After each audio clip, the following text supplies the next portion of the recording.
नमस्कार दोस्तों, मैं हूं आपका दोस्त, आपका होस्ट कृष्णा पंडित। एक बार फिर से एचओटीसी के इस कार्यक्रम में हम आपको विभिन्न विषयों से अवगत कराते हुए अभी के जो रिसेंट के बहुत सारे ऐसे मुद्दे हैं जिन पे बहुत सारी चर्चा हो सकती है।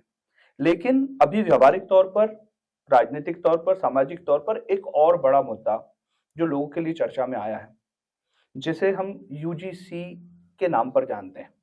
आइए आज जानेंगे इस विषय में। वरिष्ठ पत्रकार जगत शर्मा जी से आपका हाँ, बहुत-बहुत स्वागत है। बहुत-बहुत धन्यवाद फिर से आपने मुझे मौका दिया।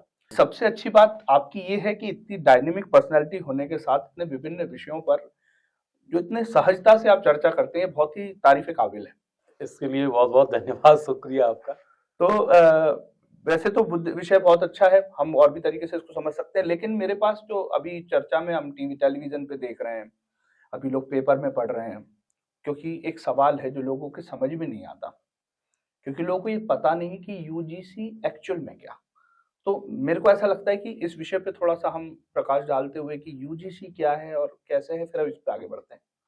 यूजीसी जो है वो यूनिवर्सिटी ग्रांट कमीशन एक आयोग है जो हुँ, देश के विभिन्न महाविद्यालय, यूनिवर्सिटी आदि को हुँ, ग्रांट देता है, मतलब उनको अनुदान देता है। हुँ, और उसका जो होल्ड है वो हुँ, सारे ही जो उच्च शिक्षा के संस्थान हैं, हुँ, उन पर रहता है। हुँ, और जब वो आपको अनुदान देता है, मतलब इन संस्थाओं को अनुदान देता है, तो कुछ उसके नियम हुँ, और कानून भी अपने जो उन्हीं के द्वारा बनाए होते हैं और वो लागू रहते हैं। हुँ, और जब उन नियमों का उल्लंघन होता है, अगर वो देखते हैं, भाई पूरे वर्ष में रिपोर्ट भी आती है, हुँ, तो जब उनका उल्लंघन होता है, तो वो क्या करते हैं कि ग्रांट काट देते हैं, यानी कि जो अनुदान। अनुदान है ना, हुँ, उसको कम कर देते हैं। हुँ, तो अधिकांश जितने भी महाविद्यालय और ये विश्वविद्यालय जो हैं, हुँ, वो यूजीसी के हिसाब से ही चलते हैं।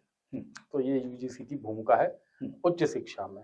मतलब ऐसा समझ सकते हैं कि हर विषय पे, हर संस्थानों में जो रेगुलेटरी होती है, हुँ। तो शिक्षा के क्षेत्र में और मतलब विश्वविद्यालयी और विद्यालयी शिक्षा के क्षेत्र में जो कमीशन है उसको हाँ, यूजीसी हाँ, कहते हैं। उसको यूजीसी कहते हैं। हुँ, उसका उसका जो कमांड है, हुँ, वो जो हमारे शिक्षा मंत्रालय है, हुँ, केंद्रीय शिक्षा मंत्रालय, वो हुँ, कहीं न कहीं उसके हुँ। अंडर ही वो आता है। मतलब ये पूरी तरीके से साफ हो जाता है कि शिक्षा के क्षेत्र में बड़े बदलाव हाँ। उन्हीं के थ्रू होते हाँ, हैं, हाँ, हाँ। उच्च शिक्षा में। उच्च शिक्षा हुँ, में। हुँ। तो उच्च शिक्षा में आज जो देश की ज़रूरतें हैं, जो आवश्यकता है और जहाँ भी हमें शिक्षा में परिवर्तन की आवश्यकता है, इस सब विषय पे संशोधन और शोधन का काम वहाँ पे होता होगा। हुँ, हुँ, बिल्कुल। तो इसको लेके कैसे देखते हैं कि क्या अभी चीज़ें उसमें हो रही होंगी और कैसे होता होगा ये? नहीं, जैसे किस किस तरीके के लोग इसमें होते होंगे? क्या होता है? देखिए, ये जो इनकी अलग-अलग कमेटी बनती है, यूजीसी में बहुत सारी कमेटी अलग-अलग बनती हैं। हुँ, वित्तीय कमेटी अलग होती है, अनुशासन की अलग होती है और भी जो रहती हैं। हुँ, तो उनमें सीधे तौर पर हुँ, एक तो सामाजिक क्षेत्र में काम करने वाले उसमें शामिल हो जाते हैं, शिक्षा के क्षेत्र में काम करने वाले हुँ, शामिल हो जाते हैं हुँ, और पॉलिटिकल होल्ड के लिए हुँ, विभिन्न दलों के हुँ, सांसदों या राजनीतिक लोगों की भी कमेटी बनती है, जो हुँ, उस पर नज़र रखती है। हुँ, तो इस तरह से भी राजनीतिक हस्तक्षेप भी उसमें हुँ, रहता है। हुँ, तो वही जो अलग-अलग चीज़ें हैं उसके अंडर में, हुँ। उनको देखने के लिए, उनको समझने के लिए, उनके और देख और समझने के बाद फिर नियम बनाने के लिए भी हुँ। ये सारी समितियाँ काम करती हैं। मतलब एक बात तो स्पष्ट हो गई कि यूजीसी के अंडर में रूल एंड रेगुलेशंस आते हैं जिससे कि शिक्षा संस्थानों पे होने वाली जो चीज़ें हैं, खामियाँ हैं, उन पे एक रेगुलेशन बनाया जा सके और जो अच्छी चीज़ें हैं वो अप्लाई की जा सके। तो अभी जैसे कि एक माहौल बना हुआ है कि यूजीसी को लेके श्रवण वर्ग जो है बड़ा कुंठित है। ऐसा क्या उसमें आया है और ऐसा क्या विषय है जिसके कारण, क्योंकि जो सामान्य व्यक्ति उसको समझ नहीं पाता और आधी-अधूरी बातें उस तक पहुँचती तो वो आक्रोशित भी होता है और चीज़ें समझ में नहीं आती। तो अभी जो मेरे सामने बार-बार प्रश्न आता है कि एक्चुअल में इससे होने क्या वाला है? क्या हुआ क्या है? यूजीसी में ऐसा क्या हुआ है? 2012 में सुप्रीम कोर्ट ने उस समय रोहित वेमुला का एक मुद्दा बड़ा उठा था उस टाइम पे। जी। तो उसने सुसाइड कर लिया था हुँ, और उसका आधार जो बनाया गया था वो सामाजिक भेदभाव ये हुँ, बनाया गया था। तो जो केंद्र सरकार उस समय की थी वो हुँ, सुप्रीम कोर्ट की गाइडलाइन के हिसाब से, यानी उनके अंडर एक कमेटी बनी सुप्रीम कोर्ट के उससे कि आप इसमें और क्या सुधार कर सकते हैं जो पहले से नियम चले आ रहे हैं, जिससे कि ऐसी घटनाएं ना घटें। 2012 और ये 26 है, तो ये कितने 13-14 साल में ये कमेटी, जिसमें बहुत सारे लोग थे, अध्यक्ष उसके दिग्विजय सिंह हैं। उस समय चूंकि कांग्रेस की सरकार उस समय से है, हाँ उस समय कांग्रेस की सरकार थी, तो दिग्विजय सिंह उसके अध्यक्ष हैं, ये भी बात ठीक है। और भाजपा और कांग्रेस सबके उसमें सदस्य भी हैं, शिक्षाविद भी हैं। तो एक कमेटी जो तैयार हुई, उसने बहुत सारी चीजें देखी और एक अभी लागू हुआ, उसका एक आधार ये बनाया कि 118% तक ये मामले बढ़ गए हैं। अब मैं आपको एक बात यहाँ स्पष्ट कर दूं कि लगभग 4 करोड़ से ज्यादा विद्यार्थी हैं पूरे भारत में। बिल्कुल, ठीक है। और पहले जो इस तरीके के मामले थे वो लगभग 172 इस तरह के मामले आए और एकदम से वो 300 से ऊपर पहुंच गए, 378 के समथिंग जितने भी हो। तो वो देखा कि इतना हमने परसेंटेज देखा, हमने उन आंकड़ों में जो संख्या आई है वो संख्या नहीं देखी कि 4.5 करोड़ या 4 करोड़ विद्यार्थियों में 300-350 अगर ऐसे मामले आते हैं, उनमें से बहुत सारे निपटारे भी हो गए। भाई 1150 मामले थे उनमें से, है ना, बहुत सारे, उसमें से निपटारा भी हो गया, बहुत आपस में बैठ के। तो इसको आधार बना के यूजीसी की जो कमेटी है उसने एक नियम तैयार किया। हालांकि वो कानून नहीं है, नियम है यूजीसी में, जो उनके अंडर यूनिवर्सिटी उनमें लागू होगा। तो उसमें एक उन्होंने डाला कि सवर्ण जो है, मतलब SC ST और उसमें OBC भी डाल दिया, SC ST OBC महिला और विकलांग, ये सारे लोग उस कानून के या उस नियम के अंतर्गत हैं। तो इसमें ये सारे लोगों को शामिल किया गया। अब केवल सामान्य वर्ग को उसमें छोड़ दिया गया। तो सामान्य वर्ग को छोड़ना, उसमें एक और जो सबसे ज्यादा आपत्तिजनक जो बात है, जिस पर सबसे ज्यादा बवाल मचा है, वो ये है कि झूठी शिकायत करने वाले के ऊपर कोई भी किसी भी तरह की कार्रवाई नहीं होगी। जबकि 2012 से पहले जो चल रहा था अभी तक नियम, उसमें यह स्पष्ट था कि अगर कोई झूठी शिकायत करता है तो उसके खिलाफ भी मामला दर्ज होगा और कार्रवाई होगी। तो इस वजह से ये देखा गया कि यार जो सवर्ण लोग हैं उन्होंने देखा सवर्ण की, या इस तरह से तो कोई बच्चा आगे बढ़ रहा होगा तो उसको एक झूठी शिकायत करके वो पीछे ढकेल दिया जाएगा। तो जब इन सारी चीजों पर सबने चर्चा हुई और ये, तो फिर इस तरह से एक बवाल हो गया। और चूंकि सरकार का ये नियम नहीं है, संसद में नहीं हुआ, मैं आपको यहाँ स्पष्ट ये बिल्कुल सही जगह आ गए आप, क्योंकि क्या होता है, जिन लोगों को समझता नहीं है, जिनको थोड़ा सा ये बात नहीं समझती कि राजपत्र में छपता है तो वो कैसा है, या वो शीट अप्लाई कैसे होती है, तो ऐसा लगा लोगों को कि ऊपर भारत सरकार का लोगो लगा हुआ, राजपत्र में छपा तो एक कानून बन गया। इसको लेके क्या कहें? नहीं, अब मैं आपको बहुत अच्छी बात बोली है आपने, मैं बताऊं कि जैसे कोई विभाग नौकरियां निकालता है, तो वो भी तो गजट नोटिफिकेशन उसका जारी होता है कि नहीं? बिल्कुल। वो कहीं किसी विधानसभा और संसद में तो नहीं होता। इस विधानसभा और संसद में कोई एक मुद्दा आया, उस पर उन्होंने कहा कि ऐसा करना है। अब उन्होंने संबंधित विभाग को दे दिया, मतलब मंत्रालय ने संबंधित विभाग को दे दिया। तो जो भी सरकारी काम होता है या जो सरकारी नियम है तो सरकारी नियम, क्योंकि वो केवल सरकारी और जो गैर सरकारी भी हैं उन पर भी लागू होगा, जो उनसे अनुदान लेते हैं। वो संस्था सरकारी है तो वो आएगा तो राजपत्र में, इसलिए वो राजपत्र में। अब मैं आपको बताऊं, उस टाइम पे जब ये आया 13 तारीख को, तो 13 तारीख को ये किसी भी यूजीसी के ही केवल उस पे था, वेबसाइट, उसकी वेबसाइट पे था। हाँ, और कहीं प्रकाशित नहीं हुआ।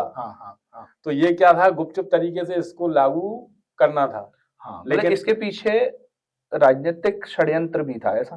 बिल्कुल, जब राजनीति इसमें हमें देखना भी चाहिए, क्योंकि जब आप एक वर्ग को देखो, कोई भी संस्था हो जो समावेशी संस्था है, वो किसी को छोड़ती नहीं है, बिल्कुल, है ना। जब आप जानबूझ के, तो इतनी बड़ी गलती होती नहीं है, आपने करी है तो कहीं ना कहीं राजनीतिक मंशा रही होगी, तभी ये सब कुछ किया गया है। बाद में जब इसके हमने ये परिणाम देखे राजनीतिक दलों ने कि इसका जो एक वो जाना चाहिए था इम्पैक्ट वो ठीक नहीं जा रहा है, तो वो सारे के सारे पीछे हो गए। अब केवल वही लोग हैं। अब मैं आपको एक गजब की बात बताऊं कि इस नियम को बचाने के, देखो एक तो हो गया इसका विरोध करने वाले, इस नियम को बचाने वाले जो लोग हैं उन्हें भी पता नहीं है कि इसका उनको क्या फायदा है। हाँ, ये सबसे बड़ी बात है कि जो मेरे समझ में आ रही है कि लोगों ने इसको एनालिटिक तो किया नहीं, वो तो अच्छा है कि ठीक है, जिनको नुकसान हो रहा था उन्होंने इसको थोड़ा सा समझा, तो उनको समझ में आया कि भविष्य की जो नीति है, हमारी जो अगली पीढ़ी है वो पूरी पूरी खराब हो जाएगी, उससे प्रताड़ित होगी और कहीं ना कहीं ये फर्क डालेगा। लेकिन अगर मैं इसके थोड़े से अपोजिट बात करूं, तो डेफिनेटली जो इसको सही मान रहे थे या जिन्होंने लागू किया, उनको भी ये नहीं पता कि इससे उनको क्या लाभ और नुकसान होगा। हाँ, क्योंकि उनके जितने अधिकार थे या उनके साथ जितना जो कुछ था वो सब कुछ 2012 से जो चल रहा है उसके पहले से उसमें है, उसमें आपको कोई ज्यादा इंक्रीज नहीं हुआ है, आज भी वही सारी चीजें हैं। लेकिन हुआ क्या था कि ये जो सवर्ण वर्ग है इसको सामान्य वर्ग के जो लड़के, कोई महिलाएं भी आ गई, तो सभी लोग आ गए, अब केवल लड़के बचे, तो केवल उनको हटाया। तो इसलिए वो जो सामान्य वर्ग के या सवर्ण लोग हैं जिनकी आप बोल रहे हो, वो इस बिल का विरोध नहीं कर रहे हैं। ये भी गलतफहमी दूर होनी चाहिए। अगर वो विरोध कर रहे होते तो फिर पूरे बिल का करते। सही बात है, पूरे बिल का करते, है ना, वो ये बड़ी समझने वाली बात है ना। बिल्कुल, वो सुप्रीम कोर्ट में गए हैं तो उन्होंने एक बात बोली है कि इसमें सामान्य वर्ग के लोगों को भी आपने, बच्चों को शामिल क्यों नहीं किया। उन्होंने ये नहीं कहा कि तो आप ओबीसी को हटा दो, उन्होंने ये नहीं कहा कि आप इसमें से एससी एसटी महिला विकलांग सबको नहीं कहा, उन्होंने कहा इसमें आप शामिल कर लेते। और दूसरा उनका केवल इतना था कि अगर कोई गलत उसमें वो जा रही है, शिकायत हो रही है, तो उसको सजा तो दो। भाई सजा ही नहीं होगा तो 100 गलत शिकायतें होंगी। और मैं आपको बताऊं, इसका उपयोग जो है ना, इसके पहले हमारे एक आईएएस ने वो अपने मध्य प्रदेश से जो कहा था ना कि ब्राह्मण लड़कियों के साथ हमें ये करना, तो ये तो सीधा सीधा आप उनको हथियार दे रहे हो षड्यंत्र रचने का। और एक राष्ट्रीय दल की जो महिला है वो प्रवक्ता भी है और पीएचडी स्कॉलर है, वो कह रही है कि बहुत अच्छा, ऐसे तो जनरल को फंसाया जा सकता है, फंसाएंगे। तो इन मनसाओं को लेकर जब राजनीतिक दल सामने आ रहे हैं तो आप खुद समझिए कि जो बच्चे सबसे पहले पहुंचते हैं कॉलेज में, अब कॉलेज के बच्चों को राजनीति से, वर्ण व्यवस्था से, इनसे कोई लेना देना नहीं होता। मैं जब पढ़ता था, मेरे बहुत सारे दोस्त जो थे वो एससी के थे, मतलब एसटी हमारे यहाँ कम है, एससी के थे।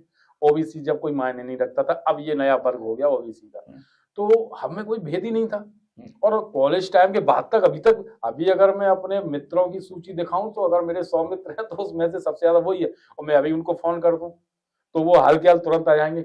अब उन मित्रों को अगर हम कुछ अपशब्द भी बोलते, दोस्ती यारी में चलता है, तो भैया जब हम अपशब्द बोल रहे हैं, अब वही कोई लेके और जाए और एक शिकायत कर दे, भाई दोस्तों आप भी आपस में ही चलता ही है, तो उसको लेके भी आज के डेट में तो रूल बनी गए, रूल बन गया। हाँ। अब मेरे दोस्त जो मेरे बचपन के दोस्त हैं, मैं 50 होने वाला हूँ, अब वो चाहे तो मेरे को वो रिकॉर्ड दिखा के मेरे को फंसा दे कि ये देखो ये, लेकिन दोस्ती में चलता है। आप बच्चों के बीच में जहर घोल कर, ऐसे नियम लाकर जहर घोल रहे हो।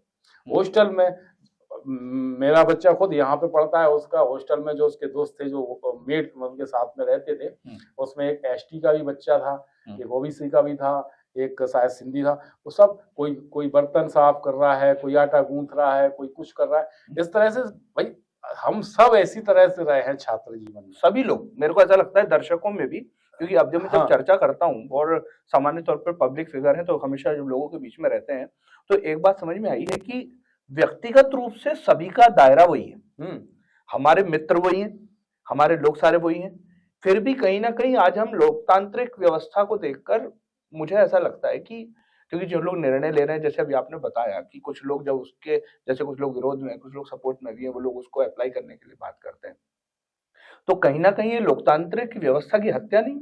बिल्कुल है ना। जब आप लोग देखो, उसके प्रस्तावना में, आपके संविधान की प्रस्तावना में ये लिखा है हम भारत के लोग, और उसमें समानता, जो आर्टिकल 14 की बात होती है, उसमें समानता का अधिकार सभी को है, वर्ग, रंग, भेद, जाति, पंथ, ये सब चीजें हटा के। तो आप जब एक कैटेगरी को से हटा देते हो, बाकी को रखते हो, तो ये आप उसका सीधा सीधा, यही तो हमारे वो वकील हैं विष्णु शंकर जैन, उन्होंने यही उस पर तर्क रखा है। और अदालत ने तो बहुत अच्छी बातें बोली हैं, बिल्कुल समझना चाहिए, है ना। कोर्ट ने तो इतना अच्छा बोला उसमें, उन्होंने कहा कि अगर आप राष्ट्रपति, प्रधानमंत्री और बड़े बड़े पदों पर कलेक्टर होने के बावजूद भी अगर आप अपने आप को दलित और शोषित समझ रहे हो, तो ये आपकी मानसिकता की खोट है। मानसिकता की कमी है, बाकी ऐसा कुछ है नहीं। कितनी अच्छी बात बोली, बहुत बढ़िया है ना। उन्होंने एक बात और बोली कि भाई ब्राह्मणों ने तुम्हारी जातियां बना दी, लेकिन मुसलमानों की और ईसाइयों की जातियां तो क्या ब्राह्मणों ने बनाई है। बहुत बड़ी बात। ये जो चीजें आई हैं, और मेरा जहां तक अपना मत है, मेरा स्पष्ट मत ये है कि कम से कम बच्चों के बीच में जातिवाद मत घोलिए। क्यों नहीं घोलिए? अगर जातिवाद की खत्म होगा, मेरा ये पूरा मतलब एक भरोसा है, तो वो कॉलेज और महाविद्यालयों से ही खत्म होगा, जहां पर समरसता बच्चों में रहती है, वो अच्छी तरह से चीजें समझते हैं। अब आप उनके दिमाग में केवल अपने राजनीतिक फायदे के लिए ये जहर बो देंगे, तो आप एक बहुत बड़ा पाप कर रहे हैं आगे वाली पीढ़ी को नष्ट करने का। देखिए, फसल और नस्ल दोनों ही चीजें खतरे में आ जाती हैं जब उनमें जबरन का पेस्टिसाइड डाला जाता है। तो डेफिनेटली ये जो आपने बात बोली, क्योंकि मैं अपने अनुभव से इस बात को जानता हूं कि हम लोग कॉलेज तक में, आप एक व्यक्ति, एक दर्शक, इस पे थोड़ा सा ध्यान दीजिएगा, कॉलेज तक ना आप हिंदू थे ना मुसलमान थे। बिल्कुल बिल्कुल, है ना। यानी जहां तक शिक्षा जुड़ी रहती है, और शिक्षा के जो मायने वो पूरा एक अलग विषय है, लेकिन जब तक हम एक पैटर्न पे चलते हैं, जब तक एक शिक्षा के आधार पे चलते हैं, विद्यालयों पे चलते हैं, तो वहां तो ये बात होती ही नहीं है। और अभी सबसे बड़ी बात ये है कि वहां के उच्च संस्थान द्वारा जब इस टाइप की बातें आती हैं, जैसे भी आपने बताया कि न्यायिक व्यवस्था में बहुत अच्छी बात जो जजेस ने कही, और जैसा कि हम देखते हैं वहां भी सभी लोगों के लोग हैं, जज में भी जहां तक मेरा ध्यान में आ रहा है कि मतलब ब्राह्मण भी हैं, और वहां पे दलित वर्ग के भी जजेस हैं। तो डेफिनेटली जज से बड़ी तो कोई कुर्सी है ही नहीं, हम उसका सादर सम्मान करते हैं। तो माननीय न्यायालय ने भी इस बात को कहा, और सबसे बड़ी बात ये कही कि जब ये व्यवस्था शुरू हुई थी, मान लिया हमने, वैसे तो ऐसा है नहीं, मेरे को ऐसा दिखता नहीं, लेकिन मान लिया हमने कि उस समय पे कुछ असमानताएं रही होंगी, तो उस असमानताओं के चलते कुछ लोग तरक्की नहीं कर पा रहे होंगे, कुछ लोग उच्च स्तरों पे, कुछ पदों पे नहीं पहुंच पा रहे होंगे। तो डेफिनेटली अब तो वो पहुंच गए, अब तो वो प्रधानमंत्री भी बन रहे हैं, राष्ट्रपति भी बन रहे हैं, विधायकी में भी हैं, सांसद भी हैं, मतलब हर जगह सिमिलर अप्रोच है। बिजनेस में भी बिल्कुल सिमिलर अप्रोच। फिर मेरे समझ में नहीं आता इसको कैसे आप देखते हैं कि अब क्या लड़ाई है? नहीं, एक आपने अच्छी दो बातें बहुत अच्छी बोली, उन पे हम पहले बात करें कि हम जब स्टूडेंट थे तब ये सब चीजें नहीं थी। मैं अपना खुद का अनुभव आपको बताऊं, हमारे मित्र थे, हैं, अभी भी हैं, वो उसमें प्रिंसिपल भी एक स्कूल में, शहजाद खान। एक हमारे मित्र हैं एससी के, उनका नाम गोविंद शाह है, वो मित्र नहीं, मेरे परिवार के सदस्य हैं। हम लोग फिल्म देखने जाते थे तो साइकिल में चलाता था, आगे गोविंद बैठते थे और पीछे शहजाद, हम लोग फिल्म देखने जाते थे उस टाइम पे। तो ये सब चीजें नहीं थी, है ना। अब दूसरी बात और मैं आपको बोलूं कि सामाजिक न्याय जो है और जो जातिवाद है, वो अंग्रेजों के और जब मुगल शासन यानी मुसलमान शासन था उसमें ज्यादा एक तरीके से मजबूत हो गया। वो इसलिए कि एक वर्ग था जो इन लोगों से लड़ रहा था, और एक वर्ग ये था कि वो कहीं ना कहीं उनके वजह से, मतलब जो शासन में थे उनके वजह से एक शोषण भी कर रहा था इन लोगों का, ऐसे लगान है और भी बहुत सारी चीजें हैं। लेकिन एक बात और भी निकल के आई है, मैंने स्टडी की, मैंने एक पॉडकास्ट बनाया था कि जब भारत स्वतंत्र हुआ तब 565 रियासतें थी, 16 रियासतें ब्राह्मणों की, 105 रियासतों पर राजपूत थे। अब जो 444 रियासतें थी वो किसकी थी? हाँ, ये बड़े सोचने की बात है, ये हमने इसको उजागर नहीं किया। मैं बता रहा हूँ ना आपको, ये उसी पीडीए की थी जो आज पीडी है ना, उसी की 444 रियासतें थी। तो जब हम स्वतंत्रता के पहले रियासतें रखते थे, हमारे पास जागीरें थी, तो फिर ये जो सामाजिक न्याय की बात है, इसको वोट बैंक की राजनीति और जाति पात से इतर होकर देखने की जरूरत है। कुछ जातियां, जैसे मैं आपको एक बहुत ज्वलंत उदाहरण दूं, और मैं सोच भी रहा था कि यह बात इसमें आनी चाहिए।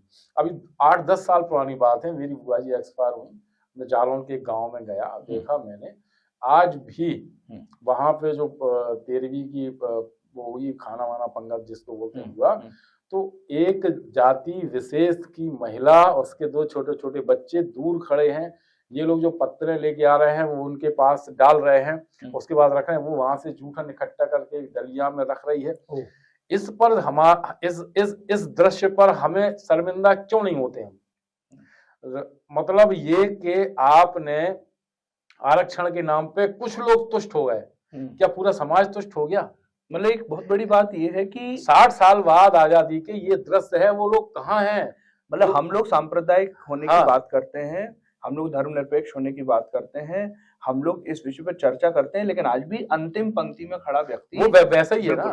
बिल्कुल। अब मैं एक और बात बताऊं आपको, दिल्ली में कभी भी हम सुन लेते हैं, पढ़ लेते हैं, देख लेते हैं कि फलाना गटर में वाल्मीकि समाज के 5 लड़के उतरे और विषैली गैस से वो खत्म हो गए।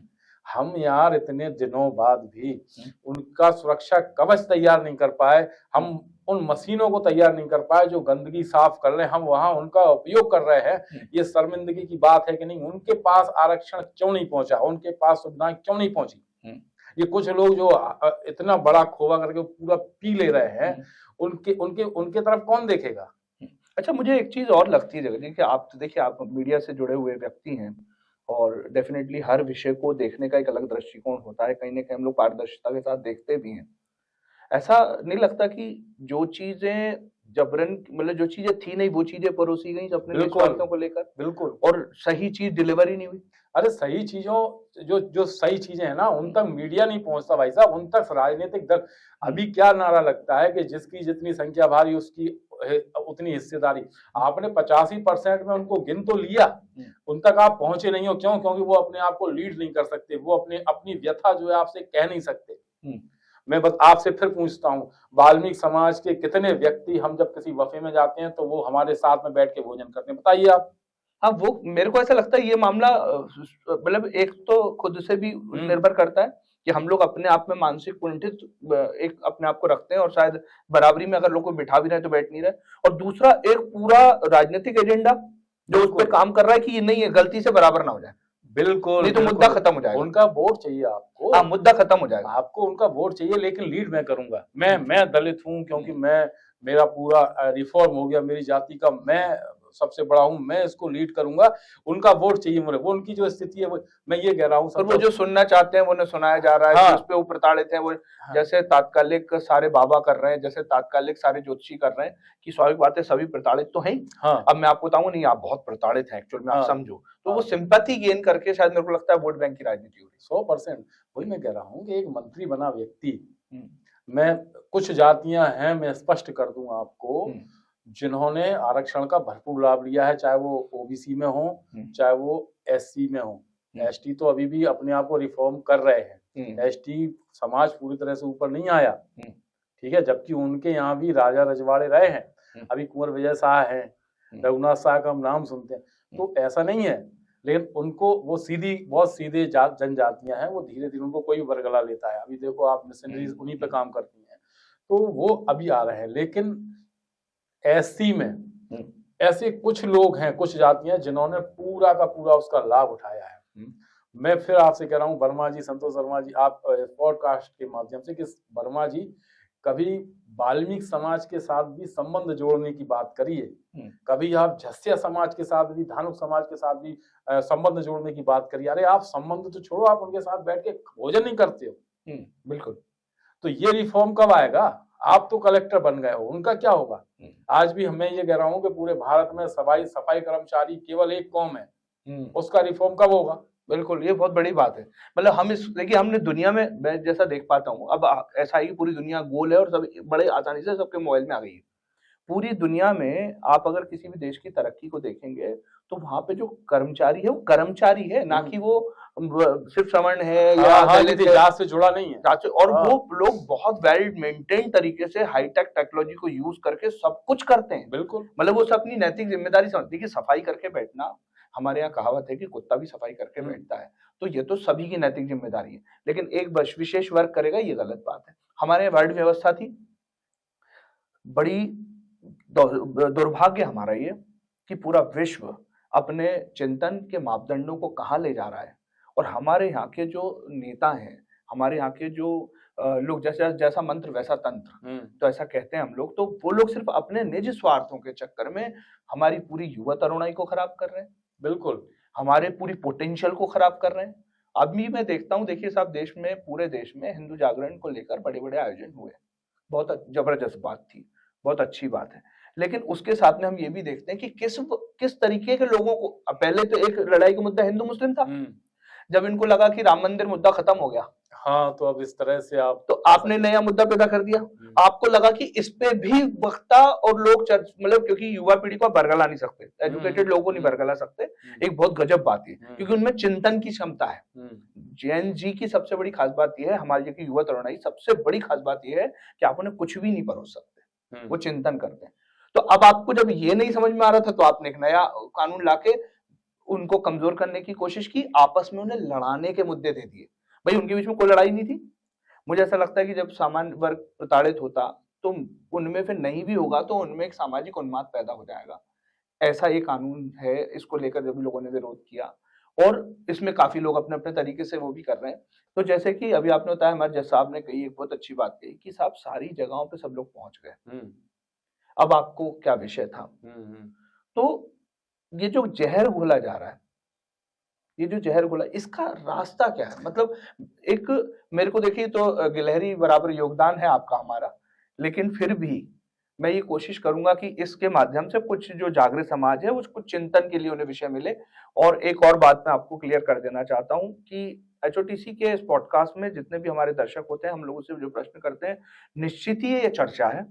इस चर्चा के माध्यम से हम चाहते हैं कि एक विषय पे लोग जागृत हों, और उस पे कुछ और संशोधन करके और उस पे शोधन करके अपने विषय को और अपने आप को बुद्धिजीवी बनाते हुए इस देश को कहीं ले जाके नेशन फर्स्ट की बात करते हैं। अपने दर्शकों को भी प्रतिक्रिया देनी चाहिए। मैं बिल्कुल चाहता हूं कि आप नीचे कमेंट बॉक्स में अपनी अच्छी बुरी सभी टाइप की प्रतिक्रियाएं, आपको जो समझ में आता है आप वो उसमें हमसे प्रश्न पूछ सकते हैं, क्योंकि आपके प्रश्न हमको मार्गदर्शित करते हैं और डेफिनेटली हमें आगे काम करने के लिए प्रेरित करते हैं। तो मैं वापस आता हूं कि हम बड़े छोटे से उसमें ऐसा कौन सा प्रयास प्रति व्यक्ति को करना चाहिए कि समाज और राष्ट्र को उसमें लाभ हो और उसको सही तरीके से ले जा सके। इसमें दोनों चीज आपसे पूछ रहा हूं कि क्या कमी हो रही है और कैसे उसमें काम हो सकता है। आपने एक बहुत अच्छी बात बीच में बोली थी जैन जी की। जैन जी बहुत समझदार हमारे बच्चे हैं, सारी चीजें पढ़ते लिखते हैं, लेकिन उनकी भी एक कमजोरी है जी। वो कमजोरी ये है कि हमने उनके स्टेटस हम देखते हैं उनके, तो गुर्जर हुआ है, पंडित हुआ है, यादव हुआ है, तो ये जो उनकी भी कमजोरी कहीं ना कहीं जातिगत अभिमान या वो जातिवाद कहीं ना कहीं है। वो कमजोरी पकड़ के ही ये नियम लाया गया कि वैसे तो जैन जी मतलब हर विषय पे अपने स्पष्ट और खुली बात रखते हैं, तो इससे वो छाड़ हो जाएंगे। लेकिन मैं आपको फिर बताऊं, एक बहुत अच्छी बात निकल के आई है। कुछ मुट्ठी भर राजनीतिक लोग इसके विरोध में थे, मतलब यूजीसी के पक्ष में थे, कुछ मुट्ठी भर। बाकी हमने सोशल मीडिया का गहन अध्ययन किया और भी देखा, तो एससी, एसटी, ओबीसी हर वर्ग के युवा इस नियम के विरोध में थे कि ये आप गलत कर रहे हो, कहीं ना कहीं आपको इसमें इन्हें भी जोड़ना चाहिए। तो ये एक बहुत अच्छी बात है कि हमारे बच्चे इन सब बातों को समझते हैं और वो कहीं ना कहीं जब इन विषयों पर भी अपने आप को बाहर निकाल ले जाएंगे, इस चक्र व्यू से, ये अभिमन्यु है, इस चक्र व्यू से भी अपने आप को जब वो बाहर निकाल ले जाएंगे राजनीतिक षड्यंत्र से, निश्चित तौर से भारत का भविष्य और यहाँ का युवा हमेशा सुरक्षित है। ये बहुत अच्छी बात आपने कही, जहां से मैं थोड़ा सा उसको फिनिश करते हुए आ रहा हूँ कि डेफिनेटली जो कंटेंट क्रिएटर हैं, जिनकी आज बड़ी प्रमुख भूमिका हुई, सारी जेन जी हो, सबसे ज्यादा 90% जेन जी। तो उनका ये नैतिक दायित्व बन जाता है, क्योंकि देखिए जिम्मेदारी दी नहीं जाती है। मुझे ऐसा लगता है जिम्मेदारी ली जाती है, समझी जाती है। हाँ, तो वो जिम्मेदारी अब ले रहे हैं, जेन जी भाई ले रही है जिम्मेदारी। तो उन्हें भी ये समझना चाहिए कि हमारे कंटेंट क्रिएशन की मर्यादाएं क्या हों, दूसरा उनमें चर्चा के विषय क्या हों, और उनमें आप क्या चाहते हैं, एक अच्छा सुनहरा भविष्य कैसे बन सकता है, एक सुदृढ़ सक्षम भारत कैसे बन सकता है, उसको जोड़ने की कड़ी में काम करें। और इसी के साथ जगत जी, इस विषय को मैं यहीं समाप्त करते हुए आपका बहुत बहुत धन्यवाद, बहुत बहुत स्वागत। और सबसे अच्छी बात यह है कि इसी पोटेंशियल के साथ एचओटीसी के इस भविष्यतम कार्यक्रम में हम निरंतर मिलते रहेंगे। आप सबका बहुत बहुत स्वागत है। बिलो द कमेंट और सब्सक्राइब करना मत भूलिए, क्योंकि आपका सब्सक्राइब करना हमें ताकत देता है। बहुत बहुत धन्यवाद, बहुत आभार।